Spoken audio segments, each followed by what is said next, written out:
Good afternoon बच्चों, कैसे हैं आप लोग? बढ़िया चल रहा है सब। 1.1 जो चल रही है कैसी लग रही है? सिंपल है? हाँ बिल्कुल सही। अगर आप पुराने बेसिक्स या जो मैं बता रहा हूँ उनको अगर एक बार रिवाइज करके एक्सरसाइज करते हो तो बहुत ही ज़्यादा आसान लगने वाली है। सिंपल वही बात, दो पार्ट्स में हम डिवाइड कर रहे हैं क्वेश्चंस को आज। फिर हमारा एक पार्ट कल हो गया था जिसमें हमने जो पहले 6 क्वेश्चन किए थे उसमें खास बात आपने देखी, उसमें आपके पास रिलेशन जो था वो बना बनाया आया था। आज हम बात कर रहे हैं सेकंड टाइप के क्वेश्चंस की, दैट इज एक्सरसाइज 1.1 पार्ट 2। ठीक है, इसमें जो हम टाइप डिस्कस करने वाले हैं वो टाइप डिस्कस होगा कि it is type 2 when R is not in roster form। बस बच्चे बस ये सीखना है आपने। जब आपका R रोस्टर फॉर्म में ना होकर सेट बिल्डर फॉर्म में होगा तब आप रिलेशन कैसे बनाएंगे। तो मैं आपको एक बात बता देता हूं, तब सिर्फ डेफिनेशंस देखो। रेंज इन शॉर्ट मैं रहूंगा वहीं पर ही कि मेरी डेफिनेशंस ओके होनी चाहिए। आज मैं आपको बताऊंगा कि रोस्टर फॉर्म में आपने कैसे किया था कल, वो आपका क्लियर है। सेट बिल्डर फॉर्म में आप कैसे करने वाले हो। बस अगले 7 क्वेश्चंस बड़ी जल्दी तैयार होने वाले हैं। तो ये रहा आपका क्वेश्चन नंबर 7। क्वेश्चन नंबर 7 में स्टेटमेंट कहती है show that the relation greater than, ये रिलेशन है ग्रेटर देन यानी कि वो link on set of natural numbers n is transitive but neither symmetric nor reflexive. तो ये बच्चों हमारा क्वेश्चन है। ठीक है, अब ध्यान देने वाली फिर 2 मेन बातें, लिंक क्या है ग्रेटर देन, सेट क्या है नेचुरल नंबर। बस तो मैं ये लिख रहा हूं सॉल्यूशन। आपने आर ऐसे लिखना है, देखो बच्चों, it is A B where A greater than, तो ये बच्चों साइन लग गया। ये वो कोट्स जो मैंने यहां पर इसमें लिख दिए, और A और B दोनों ही कहां से उठाए जा रहे हैं नेचुरल में से। ऑन n का मतलब A भी n B भी n, मतलब फर्स्ट एलिमेंट भी n में से, सेकंड एलिमेंट भी n से। ठीक है, तो ये आपके पास फॉर्म हो गई। इसे बोलते हैं सेट बिल्डर फॉर्म, जहां एलिमेंट्स सेपरेटली नहीं दिखाई दे रहे। तो क्लियर बच्चों, अब मैं शुरू हो रहा हूं जी आपके रिफ्लेक्सिव पार्ट पर। तो कैसे चलना है ऐसे क्वेश्चंस में, सुनना एक ही बार में सारे केसेस की तैयारी। ऐसे उठाना है, आर विल बी रिफ्लेक्सिव, बस डेफिनेशन उठानी है। If A belongs to R, आपने हमेशा डेफिनेशन उठा के बोलना है। If A belongs to R that is, और यहां से सीधा कंडीशन पर जंप करना है। बस ये तरीका होगा। मेरी लाइन सुनिए, डेफिनेशन लगा के इफ लगाएंगे, उसके बाद सीधा कंडीशन पर जंप करना है और देखना है कंडीशन ट्रू हो रही है या फॉल्स हो रही है। बस बेटा खत्म, मेरी बात को बार बार सुनिए। तो मैंने लिखा इफ, तो मैं कंडीशन पर जा रहा हूं, ए ग्रेटर देन ए, क्योंकि इस पर लगाएंगे, हमारा बी और ए ये है, that is A greater than A. अब इसको देखिए ट्रू आ रहा है या फॉल्स हो रहा है। क्या हर एक नंबर अपने से ग्रेटर होता है? Which is false. क्यों? क्योंकि natural number can never be greater than itself। तो कोई भी नेचुरल नंबर अपने से बड़ा नहीं हो सकता, इसलिए R is not reflexive। तो बोलो बच्चों यस और नो। डन हो गया? अब आओ शाबाश, इसी तरीके से मेरे साथ कहां पर, सिमेट्रिक में। आप फिर वही स्टाइल फॉलो करना। ये मैं उठा रहा हूं सिमेट्रिक पैटर्न, फिर वही R will be symmetric if A B belongs to R implies B A belongs to R, that is, अब कंडीशन पहले इफ लगाया, that is A less than B, I am sorry, relation is greater than, that is A greater than B implies B greater than A. Condition तो इससे यही बनेगी ना, belongs to are का मतलब ये, but it is not possible, it is not possible as 2 greater than 1, but 1 is not greater than 2. Hence, R is not symmetric. बोलो बेटा, आया समझ में ना ट्रिक सारी? बस मैं एक ही ट्रिक से आपको सारे क्वेश्चन कराने वाला हूं, आप टेंशन फ्री हो जाओ। आपने नहीं डरना इस चैप्टर से। आप कहोगे कि आपको इस वीडियो को देखने के बाद ये बहुत इजी लगने लग गया, फायदा हो रहा है, बस वही चीज है। और ये फायदा आगे भी पहुंचाओ और सब्सक्राइब करते रहो चैनल को, ताकि वीडियोस और आसान बनाता रहूंगा मैं आपके लिए। ट्रांजिटिव क्या है? फिर वही, R will be transitive if, फिर इफ लगा दिया, A greater than, I need to write the complete definition, I am writing here, if A B belongs to R, BC belongs to R implies, क्या implies? याद है definition कल वाली? AC belongs to R। जो आज मेरी video पहली बार देख रहे हैं वो जरूर पिछली वीडियो को चेक करें और उसको सॉल्व करें, उसको देखें, उसको पढ़ें, ताकि उनको ये चीजें सारी समझ में आ जाए।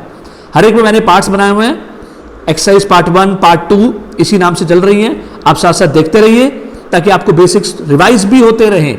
इसमें बार बार रिविजन की जरूरत होगी, इसलिए एक बार जरूर उनको वीडियोस को देख के उसको रिवाइज कर लिया करो। Now coming to the point, that is AB belongs to R means A greater than B, comma B greater than C implies A greater than C. Oh, that is true.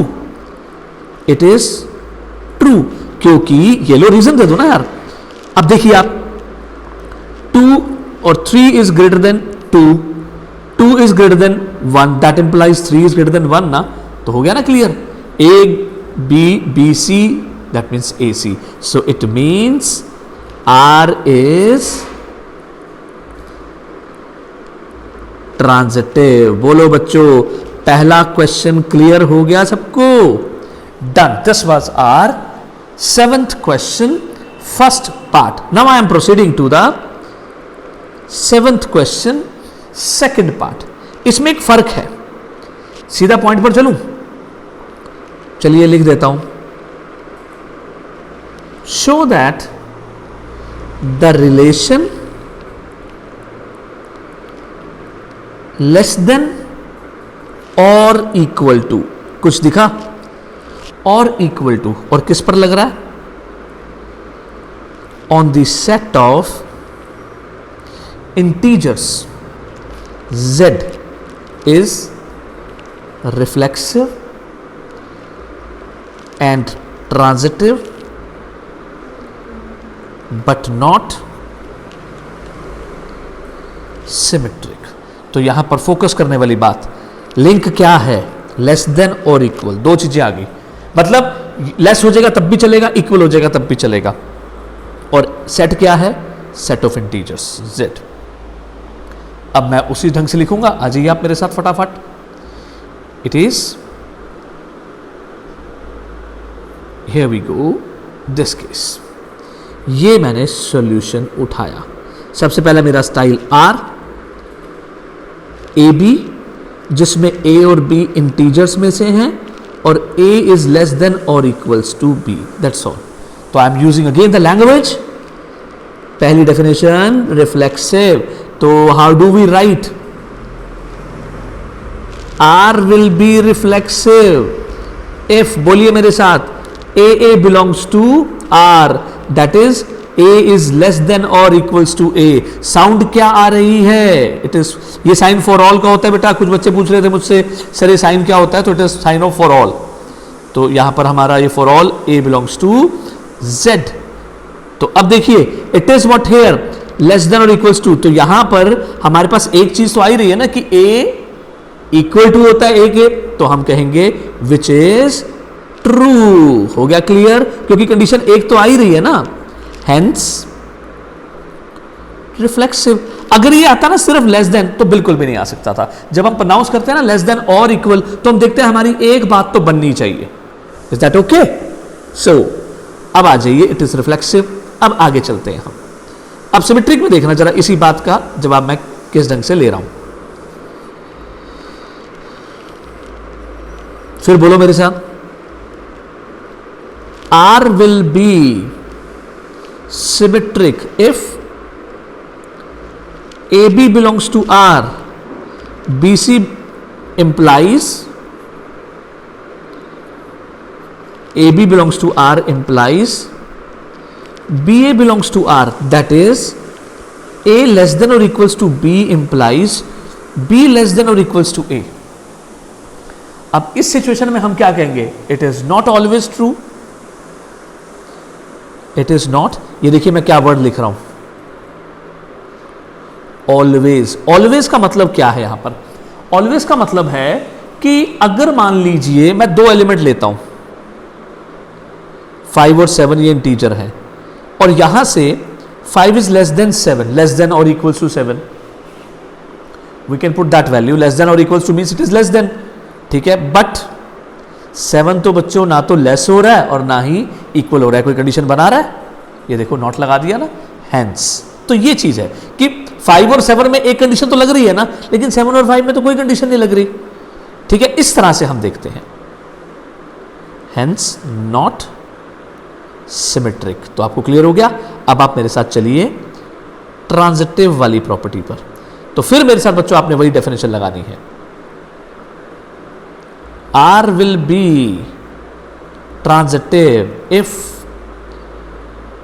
AB belongs to R, BC belongs to R implies AC belongs to R, that is A less than equals to B, B less than or equals to C implies A less than or equals to C। और वो तो चीज बिल्कुल prove हो ही रही है, ये connection यहां पे बना, आपने फिर इसका और इसका कनेक्शन बनाया दिस, और वो बन गया, दैट्स ऑल। ठीक है बच्चों, कोई कंफ्यूजन यहां पर? For all ABC belongs to Z. I need to write here the first word, for all ABC belongs to Z। तो हम यहां पर लिख देंगे which is true। बस अंत में आपने यही लिखना होता है which is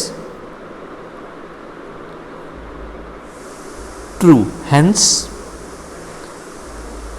transitive। तो आपने फाइनल आंसर अगर लिखना है तो वो भी लिख सकते हो, therefore R is reflexive, transitive but not symmetric. इस तरह से क्वेश्चन नंबर 7 के दोनों पार्ट्स आपके तैयार हो गए। बोलिए बच्चों, कह दूं मैं इट इज डन? शाबाश। अब आ जाओ अगले पॉइंट पर, क्वेश्चन नंबर 8 और 9 बहुत अच्छे क्वेश्चंस हैं, ध्यान से देखना, अक्सर बच्चों को इन क्वेश्चंस में प्रॉब्लम आती है। क्वेश्चन नंबर 8 क्या कहता है? सी, क्वेश्चन नंबर 8 कहता है कि हमारे पास एक आर है जिसमें ऑर्डर पेयर पड़े हुए हैं ए बी, और कंडीशन क्या है? ए इज लेस देन और इक्वल्स टू, सुनना बच्चों ध्यान से, ये लिखा हुआ है जी उसने बी स्क्वायर, बी नहीं लिखा हुआ, और ए और बी कहां से उठाए जा रहे हैं? रियल में से। तो हमारी इक्वेशन, हमारा स्टेटमेंट क्या है? जो रिलेशन अप्लाई हो रहा है, relation R is on R. देखिए जब एलिमेंट बिलोंग्स टू आर होते हैं तो this R denotes the set of reals and this is relation. तो ये आर रिलेशन का है, ये आर रियल नंबर्स का है, ठीक है। तो अब मेजर पार्ट आपने ये देखना चाहिए, ए लेस देन और इक्वल्स टू बी स्क्वायर लिखा हुआ है यहां पर, तो I need to dark this case, ये लीजिए जी, ए लेस देन और इक्वल्स टू। अब मैं रिफ्लेक्सिव के पार्ट पर आ रहा हूं, उठाइए जी मेरे साथ वो part, it's going to be very very interesting part. चलिए जी सभी देखते हैं, लाइन वही, ओके। तो देखिए जी, R will be reflexive if A belongs to R, that is, और फॉर ऑल, ये वर्ड पकड़ना बच्चे, सभी रियल नंबर्स के लिए ए आर में होना चाहिए, means A is less then A square. कई बच्चे कहते हैं सर दुनिया भर का हर नंबर अपने स्क्वायर से तो लेस होता ही है, लेकिन मैं आप बच्चों को एक बात बोलता हूं बेटा, जिस तरह से मेडिकल साइंस के अंदर हर टेस्ट चूहे पर किया जाता है, ठीक उसी तरह से हमारे मैथमेटिक्स में सारे टेस्ट 0 और 1 के बीच में आने वाले नंबर्स पर भी किए जाते हैं। ये बहुत बढ़िया स्टेज होती है, हम कई चीज़ें इसके बीच में रहकर करते हैं, इसलिए ध्यान रखिएगा कि आपको यहां पर बहुत कुछ देखना है, क्योंकि जो थ्योरी इसके बाद 1 2 3 में काउंट होती है वो उससे बिल्कुल उलट हो जाती है 0 और 1 के बीच में। Same for the negatives. तो पहले मैं आपको बताता हूं 0 1। अगर मैं ये देखिए, मैं यहां लिखता हूं विच is not always true,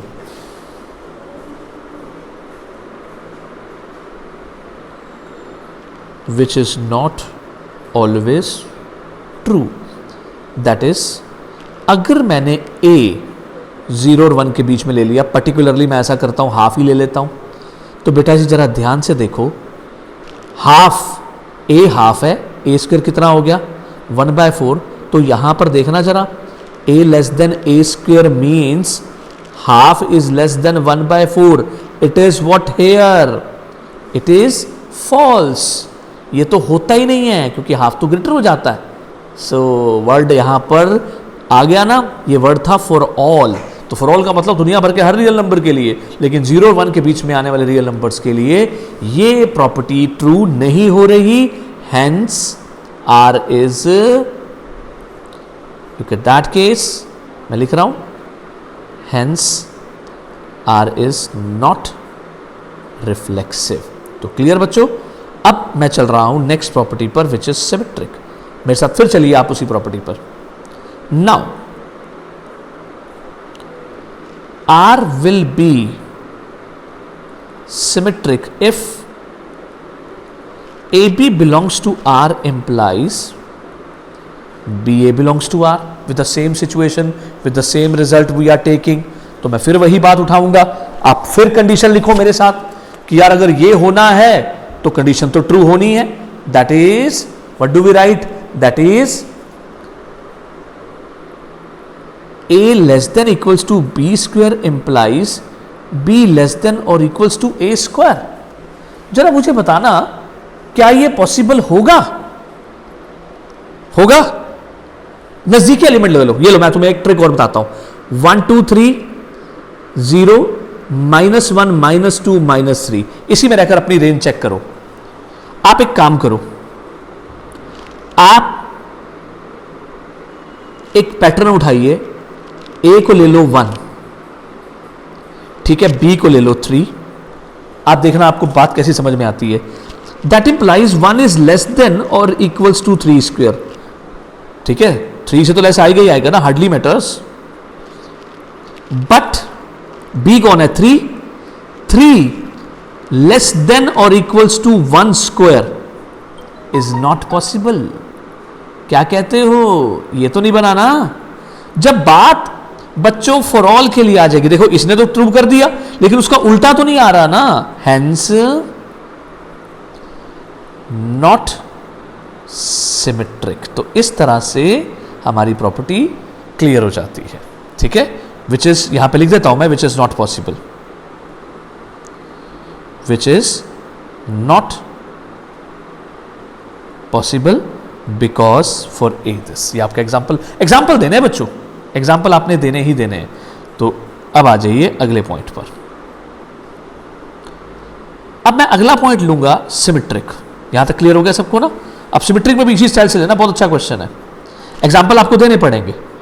it is transitive, transitive में आपको एग्जाम्पल देना है। आर विल बी, रट्टे मार लो बच्चों, लैंग्वेज यही है। और एक बात बताऊं मैं, बोर्ड रूल के अकॉर्डिंग अगर आप इस लैंग्वेज को प्रॉपरली फॉलो करते हो तो कभी भी आपके मार्क्स नहीं घटेंगे। भले आपके बीच में कोई प्रॉब्लम आ जाए तो स्टेप मार्किंग के अकॉर्डिंग आपको मार्क्स मिलेंगे। It's confirm, board rule it is. हाँ जी, बोर्ड ऐसा कहता है कि स्टेप मार्किंग होगी। आर विल बी ट्रांजिटिव, आपने डरना नहीं है, बस डर लगे मेरे को कमेंट बॉक्स में डाल दो कि सर इस क्वेश्चन में डर लगा, थोड़ा इजी वे बना दो, मैं बना दूंगा। R will be transitive if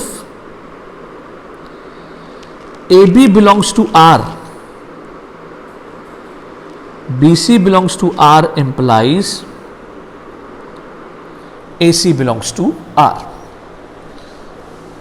ठीक है, तो कैसे उठाएंगे हम? दैट इज, इफ लगाने के बाद तो आप दैट इज लगाते हो, that is A less than और equals to B square, B less than और equals to C square implies A less than और इक्वल्स टू C स्क्वायर। अब आप कहेंगे सर ये तो आएगा ही आएगा, मैं कहता हूं इसमें भी प्रॉब्लम है, which is not always true. तो कहीं गड़बड़ आएगी तो ट्रांजिटिव नहीं बनेगा। फॉर एग्जाम्पल, आप फिर मेरे साथ चलना और थोड़ा सा अब फ्रैक्शन में उठाना बात को। मैंने आपको कहा था ना 0-1 के बीच में चलना है और नेगेटिव में आपने 3 नंबर लेने हैं। ठीक है बच्चों, तो मैं एक काम करता हूं, मैं ना A को 1/3 लेता हूं, B को -3 लेता हूं और C को 1/2 लेता हूं। देखो मैं वहीं चल रहा हूं, मैं बाहर नहीं निकलूंगा। मैंने आपसे कहा था नंबर हमेशा 0-1 के बीच में लेने हैं और नेगेटिव तक 2-3 तक जाना है। अब आप मेरे साथ उठाओ, A less than equals to B square का मतलब बना 1/3 इज लेस देन और इक्वल्स टू -3 स्क्वायर। डन, ये तो कोई प्रॉब्लम नहीं है ना, that is true. B less than equals to C square का मतलब क्या बना? B नेगेटिव है, लेस देन C स्क्वायर। अरे भाई नेगेटिव है तो भले ही कुछ भी हो जाए, ये भी ट्रू होता है। इससे तो क्लियर हो गया ना कि आपका AB जो है वो कहां है? R में। BC भी कहां है? R में। तो ट्रू होगी ना, हमारी मानने वाली बात तो सही होगी। बट लगाऊं अगर मैं, ये मेरा बच्चे A है, जो मेरा A है, ये C है, जरा एक नजर, A लेस देन और इक्वल्स टू C स्क्वायर का मतलब बनता है 1/3 is less than this square, that is 1/3 is less than 1/4।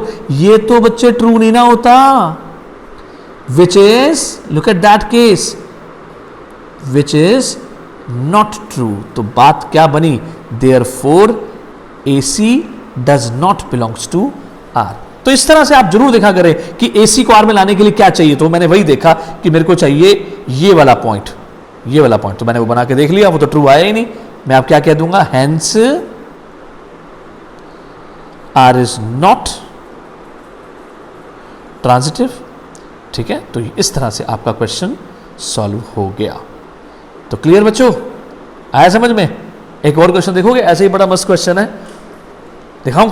उसमें क्यूब लगा दिया गया, देखो जरा। क्वेश्चन नंबर 9, क्वेश्चन नंबर 9 में R AB, जिसमें A is less than equals to B cube, और A और B फिर दोनों रियल है। क्वेश्चन में कोई खास फर्क नहीं है, लेकिन फर्क किस बात में है? इस बात में है, वहां B स्क्वायर था, यहां पर B क्यूब है। आपका स्टाइल फिर वही, बस कैसे उठाना है वो मैं आपको दिखा रहा हूं। ये लो जी, मेरे साथ साथ बोलना शुरू करो। ये लगाया मैंने रिफ्लेक्सिव, तो आप कैसे बोलोगे? R will be reflexive if AA belongs to R for all A belongs to R. This is for relation, this is for real numbers. That is A is less than or equals to A cube. तो आप पिछले question की तरह मेरे से बात करोगे? करोगे? करो जरा, ये देखो, which is, उठाओ यार, वही 0-1 के बीच में, which is not true।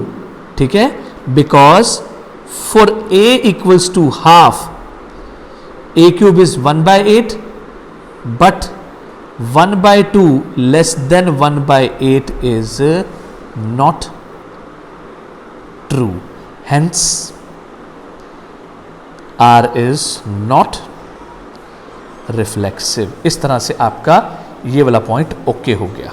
ठीक है बच्चों, अब आगे बढ़ूं, सिमेट्रिक में भी ऐसे चलूं। सिमेट्रिक में भी वही बोलिए आप मेरे साथ, बिल्कुल बोलिए। ये लिखा मैंने सिमेट्रिक, आप लिखोगे R will be symmetric if, बस डेफिनेशन से उठाओ, किसी भी और चीज को फॉलो करने की जरूरत नहीं है, जैसे मैं बोल रहा हूं अकॉर्डिंगली करते जाओ। R will be symmetric if AB belongs to R implies BA belongs to R. That means A less than equals to B cube implies B less than equals to A cube. क्या ये possible होगा? हाँ जी, लग रहा है बिल्कुल भी नहीं. Which is not always possible because if A is, अगर मैं हमारा A 1 ले लूं, B वही केस दैट इज 2 ले लूं, तो आपकी गेम तो रेडी हो गई ना. क्या प्रॉब्लम है आपको? Then 1 is less than equals to 2 cube, but 2 less than A cube is not true. ठीक है, तो हो गया ना clear. So therefore R is not symmetric. ठीक है बच्चों, अब आप नेक्स्ट पॉइंट पर आ जाते हो. It is what? Transitive. Transitive में आप क्या लिखते हो? फिर उसी स्टाइल में बात करो. R will be transitive if AB belongs to R, BC belongs to R implies AC belongs to R. That is बोलोगे मेरे साथ? That is A less than equals to B cube, B less than equals to C cube implies A less than, which is not true because अगर हमने A को, सुनना, अब यहां मैं परफेक्ट क्यूब के साथ बातें करूंगा. सुनना, 1 का क्यूब क्या होता है? 1. 2 का क्यूब क्या होता है? 8. 3 का क्यूब क्या होता है? 27. ठीक है, आप इसके बीच के नंबर उठाइए, 1, 8 और 27. मैं आपको उसी के बीच में लाइव केस दिखाने वाला हूं. मैं कहता हूं A मैंने ले लिया 16 और इट्स क्वाइट क्लियर B ले लिया 3. तो उस स्टेज में A is less than equals to B cube का मतलब बना 16 इज लेस देन 3 क्यूब. कोई प्रॉब्लम? ठीक है, इट इज ट्रू. ठीक है, दैट इज हमने ले लिया AB बिलोंग्स टू R, जो वो बोल रहा था. सिमिलरली B लेस देन और इक्वल्स टू C क्यूब. मैं C ऐसा एक नंबर उठा लेता हूं, C में ले लेता हूं, इस दोनों के बीच में मतलब C ले लेता हूं मैं 5/2. तो it means 3 is less than equals to 5/2 का क्यूब. आप चेक कर लीजिए 5/2 का क्यूब क्या होता है? 125/8. 125/8 मीन्स 8 1 जा 8, 8 5 जा 40.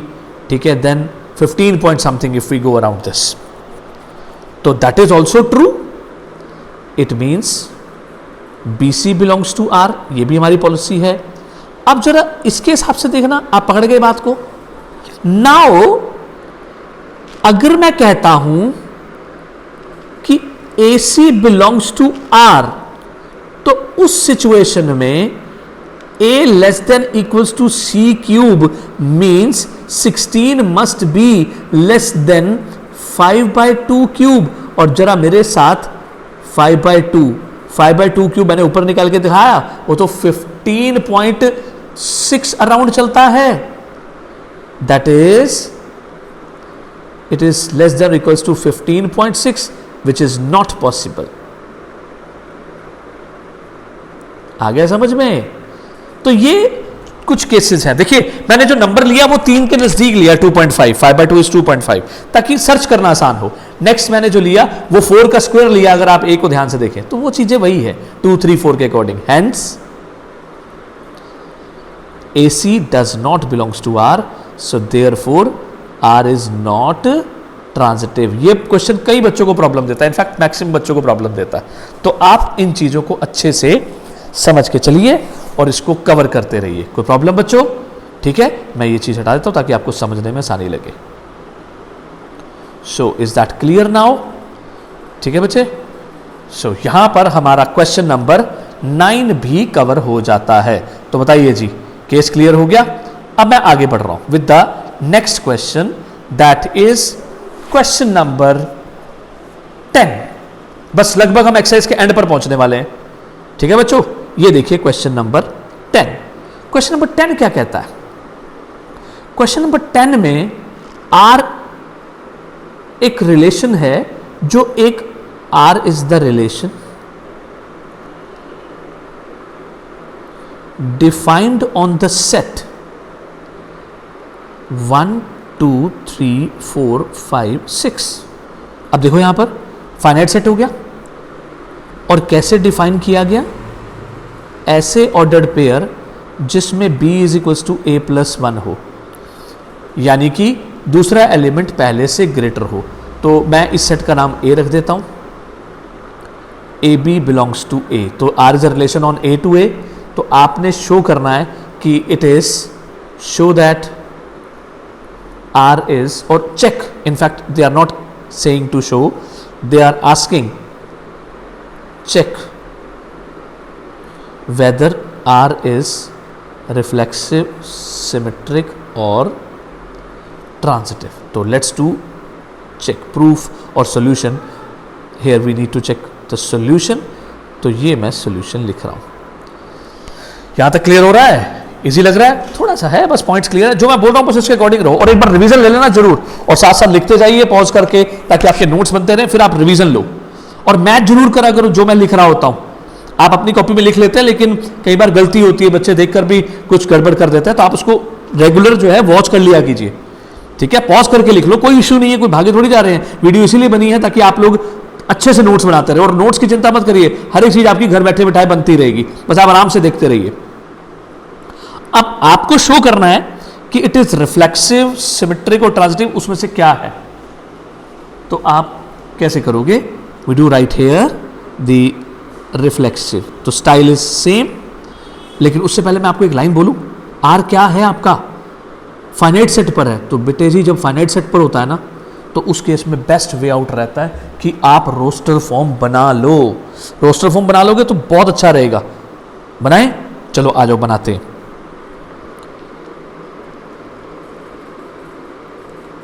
The roster form of R is, what is it? उठाओ बच्चे, पहले ऐसा करो, A को यहां से 1 पुट करो, तो B कितना आएगा? 2, वो सेट में है। लिखना तब जब सेट में हो। 2 पुट किया A को तो 3 मिला, वो भी सेट में है। 3 पुट किया तो 4 मिला, वो भी सेट में है। 4 पर 5 मिला, सेट में है। 5 पर मिला 6, सेट में है। 6 पर मिला 7, 7 तो सेट में है ही नहीं, तो B तो है ही नहीं बच्चों, तो ये बंद हो गया। तो मैंने अपने रिलेशन को यहां बंद कर दिया। बोलो बच्चों, कोई डाउट है? नहीं है ना? तो अब बेटा लॉटरी निकल गई।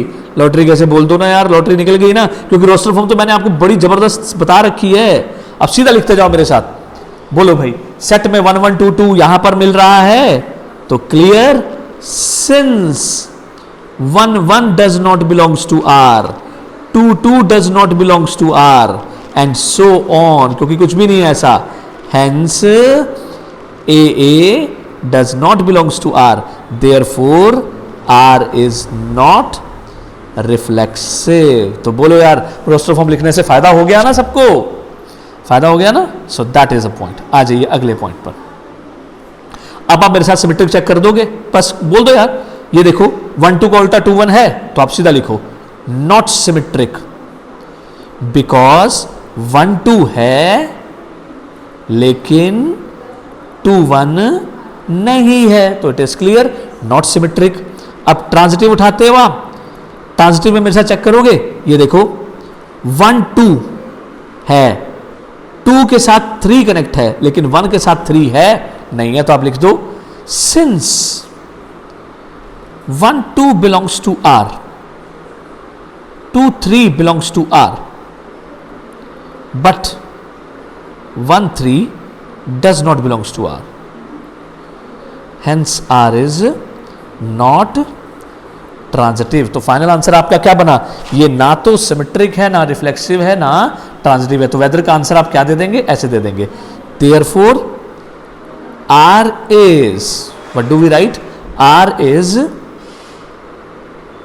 neither reflexive nor symmetric nor transitive. तो दैट्स ऑल, आपका क्वेश्चन रेडी हो गया। क्लियर? अब देखो ऐसे ही क्वेश्चन नंबर 11 भी आप मेरे साथ ले ही लो, बस अगले 5-7 मिनट में मैं एक्सरसाइज आपकी तैयार करने वाला हूं। ये देखो क्वेश्चन नंबर 11। क्वेश्चन नंबर 11 में आर जो डिफाइन है ना बच्चों, वो नेचुरल नंबर के ऊपर डिफाइन है और कंडीशन भी है। क्या कंडीशन है? कि x प्लस वाई 10 है। तो आप कैसे उठाओगे? आप एक काम करो, x प्लस वाई 10 का मतलब क्या बना? y is equals to 10 minus x. तो आप इसकी रोस्टर फॉर्म लिख दो और देखो आपके लिए क्वेश्चन कैसे आसान बनने वाला है। ऐसे करो, सबसे पहले x को 1 रखो, क्योंकि नेचुरल है ना, तो नेचुरल स्टार्ट्स कहाँ से होते हैं? 1 से स्टार्ट होते हैं। आपने फिर वही बात करनी है, सेट पर जरूर फोकस करना है। इनफाइनाइट सेट है लेकिन एलिमेंट्स इनफाइनाइट नहीं आएंगे। क्यों? क्योंकि रेंज फिक्स हो गई है। जब बेटे रेंज फिक्स होती है तो रोस्टर फॉर्म तभी बनानी चाहिए। कुछ बच्चे कहते हैं कि सर सब में क्यों नहीं बना रहे, तो मैं आपको फिर बोल रहा हूं, जब रेंज फिक्स हो जाए तो रोस्टर फॉर्म बनाना, अदरवाइज जैसे मैंने ऊपर बताया वैसे करते जाना। ठीक है? तो ये देखो 1 पर कितना आया? 9, 2 पर कितना आया? 8, 3 पर कितना आया? 7, 4 पर 6, 5 पर 5, 6 पर 4, 3 पर 7, 8 पर 2, 9 पर 1, 9 पर 1 आ गया, तो 10 पर आएगा ही नहीं, बस पैक हो गया। आगे आएंगे ही नहीं क्योंकि 10 से आगे आप जा ही सकते, जीरो नेगेटिव्स आगे तो ले नहीं सकते, because 10 minus 10 is 0 which does not belongs to n। 10 minus 11 is -1 does not belongs to n। ठीक है? and so on। so इसलिए हम ऊपर वाले एलिमेंट्स इससे ज़्यादा नहीं ले सकते। This is 9 1। तो आपके पास सेट ये बन गया। अब आप बताओ मुझे, इस सेट पर आपको रिफ्लेक्सिव निकालना आ जाएगा ना? आ जाएगा ना बच्चों? चेक कर लो यार। ये देखो 1 1 2 2 है कुछ? नो। तो आप क्या बोलोगे? a does not belongs to r as clear। ऊपर से नजर आ रहा है ना, देयरफॉर नॉट रिफ्लेक्सिव। हो गया क्लियर? अब आपने ऐसे ही बना दिया, सिमेट्रिक भी बना दो ऐसे ही। सिमेट्रिक में क्या बनाओगे? सेट देखना है बस, जो सेट में आ रहा है।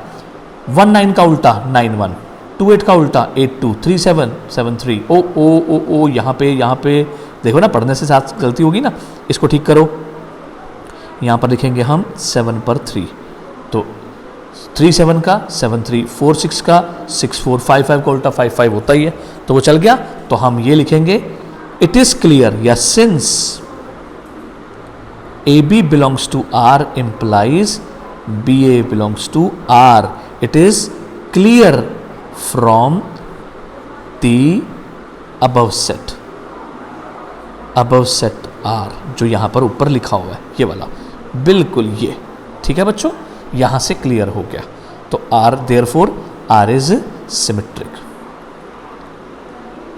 Therefore R is symmetric. अब ट्रांजिटिव चेक करो। ट्रांजिटिव में मेरे साथ देखोगे आप, क्या देखोगे?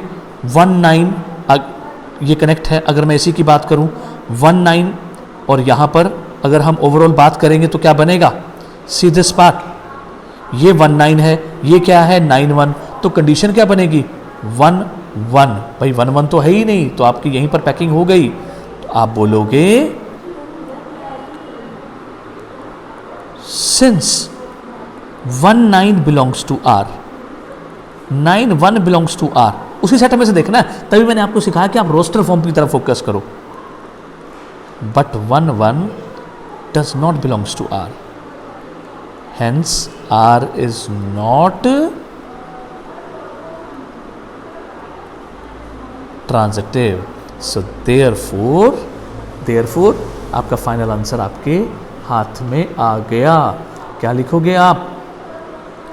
R is only symmetric, neither reflexive nor transitive. तो this was what the question.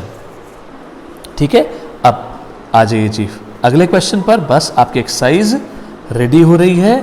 ये देखो आपकी case. This is the question number 12. What is this question? Question है आपके पास set L, it is the set of all lines in the plane. Plane में जितनी भी लाइनें एग्जिस्ट करती हैं वो है. और रिलेशन R क्या है? हर दो वो लाइनें जिसमें L1 परपेंडिकुलर टू L2 है. ठीक है, लाइंस वहीं से निकाली गई हैं. L1 and L2 both have been drawn from the set L. तो अब आपको शो करना है कि ये what we are required to show R is symmetric but neither reflexive nor transitive. तो अब आप मेरे साथ सॉल्यूशन पर आइए. हम हेडिंग बनाते हैं सब मिलके. बस भाई अब क्लियर हो रहा है? बोलो, अब यहां तक समझ में आ रहा है ना? क्लियर है? शाबाश. तो आपने हेडिंग डाला रिफ्लेक्सिव का. तो कैसे उठा रहे हैं आप रिफ्लेक्सिव? C/8. देखिए रिफ्लेक्सिव में आप बोलेंगे R विल बी. जब कुछ भी समझ ना आए तो ये स्टाइल है, क्योंकि रोस्टर फॉर्म थोड़ी है ये. R will be reflexive if L1 belongs to R. That means if L1 is perpendicular to L1 which is not possible. क्यों पॉसिबल नहीं है? इसलिए पॉसिबल नहीं है क्योंकि every line, या every छोड़िए, a line can never be perpendicular to itself because a line can never be perpendicular to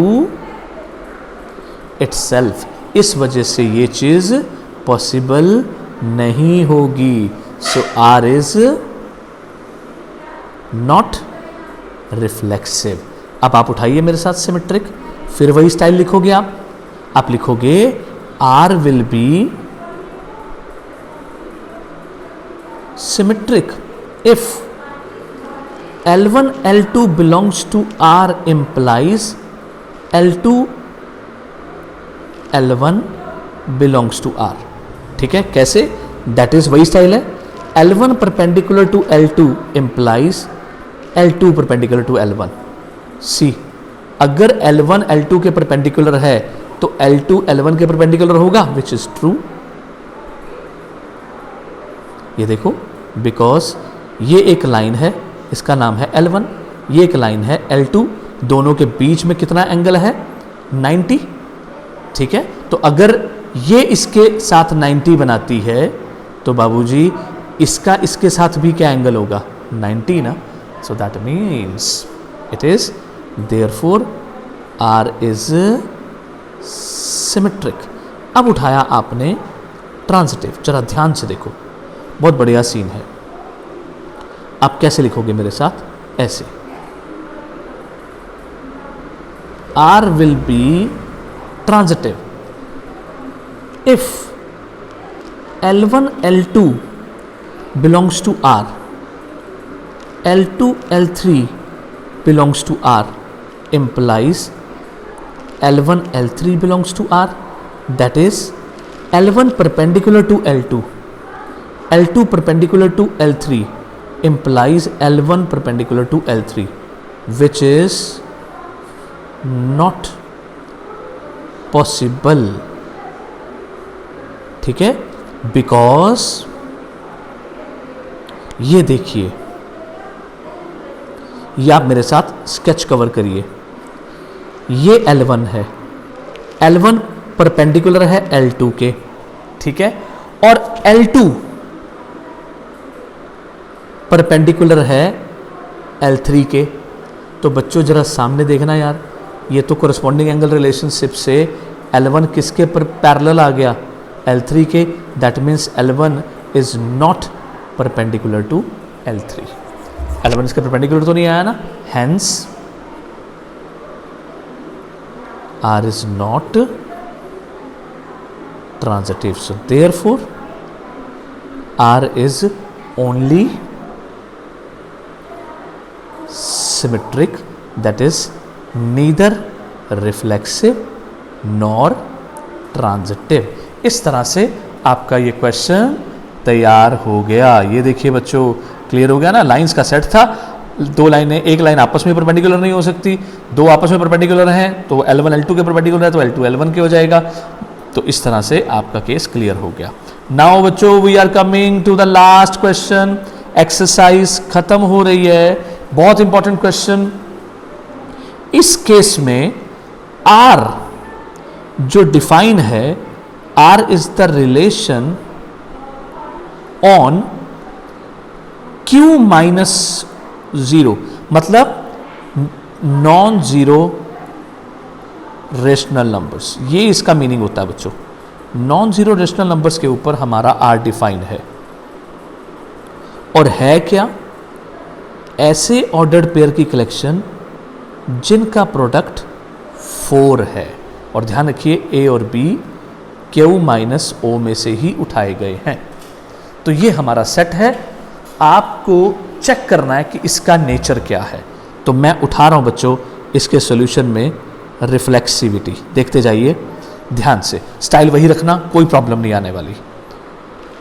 R will be reflexive अगर, अब तक तो रट गए होंगे मेरे सारे words, A belongs to R, that is A dot A, क्योंकि रिलेशन लिंक पकड़ना है ना, लिंक ये है, that is A dot A is equals to 4 means that is A square equals to 4, that is A is equals to plus minus 2. ध्यान रखिएगा उसने बोला for all, तो भैया ये तो for all के लिए आ ही नहीं रहा. यहां तो A की वैल्यू आ गई plus minus 2 means only 2 and minus 2 follow the property. ठीक है, that means A does not belongs to R for all A belongs to Q minus 0. सिर्फ 2 और माइनस 2 बन रहे थे, बाकी नहीं कर रहे. जब भी A की वैल्यू बेटा जी फाइनाइट आती है तो कभी वो रिलेशन ट्रू होता ही नहीं है. इस बात को हमेशा समझना, इसलिए मैंने क्वेश्चन लिया. Now I am taking therefore R is not reflexive. अब मैं हेडिंग डाल रहा हूं सिमेट्रिक का. फिर मेरे साथ चलिए. R will be symmetric to write this language. फिर उसी तरीके से आप बात करोगे जैसे मैं आपको बता रहा हूं. R will be symmetric if AB belongs to R implies BA belongs to R, means that is language fix है. देखो आप टोटल क्वेश्चन चेक करना, मैंने यही बोला, that is AB equals to R implies BA equals to R, तो कोई problem ही नहीं है, which is true, which is true. So therefore R is symmetric. कोई प्रॉब्लम? अब आ जाइए नेक्स्ट पर. यहां पर मैं लिखते जाऊंगा for all AB belongs to Q minus 0. अब आप ट्रांसिटिव उठाएंगे मेरे साथ. देखिए R will be, last case है बच्चों, R will be transitive if AB belongs to R, BC belongs to R implies AC belongs to R. That means AB equals to 4, BC equals to 4 implies AC equals to 4. Check करना क्या ये possible है. Possible है, which is not possible. देखो कैसे, मैं आपको बताता हूं. बड़ी आसान बात है. 4 के फैक्टर बनो. 1 into 4 होता है ना, तो आप A को 1 ले लो, B को 4 ले लो. ठीक है, और C को आप ऐसा करिए 4 1 AB. यहां उलट देता हूं, मैं कहता हूं आप A को 4 ले लो, B को, हाँ अब चलेगा. A is 4, B is 1, C is 4. तो आप AB इस सिचुएशन में आपको क्या क्लियर होगा? 4 1 is 4, there is no problem. मतलब अगर मैं बात बोलूं तो मुझे इस लैंग्वेज को ऐसे लिखना चाहिए, A B is equals to 4 into 1, B C is equals to 1 into 4 4, but what about A C, A is 4, B is 4 which is 16, that is not equals to 4, hence A B which is 4 1 belongs to R, BC which is 1 4 belongs to R, but ये देखिए language आ गई ना, but AC that is 4 4 does not belongs to R, hence R is not transitive. तो therefore answer क्या बना, R is symmetric but neither reflexive nor transitive. तो बोलो बच्चों क्लियर हो गया. तो यहां पर एंड कर गई हमारी एक्सरसाइज 1.1. कैसी लगी, समझ में आई अच्छे से? तो एक बार बच्चों मैं आपको फिर बता रहा हूं, अब हमारी 1.1 पूरी तरह से खत्म हो चुकी है. इसे अच्छे से नोट करिए, अपने नोट्स प्रॉपर बना लीजिए. अगली एक्सरसाइज में 1.2 में नए कॉन्सेप्ट के साथ, इनफैक्ट छोटा सा नया पॉइंट और पिछला फिर यही सब कुछ दोबारा से आएगा. दोबारा मिलेंगे हम. टिल देन टेक केयर और नोट्स बनाते रहिए और चैनल को सब्सक्राइब करते रहिए. ओके बच्चों.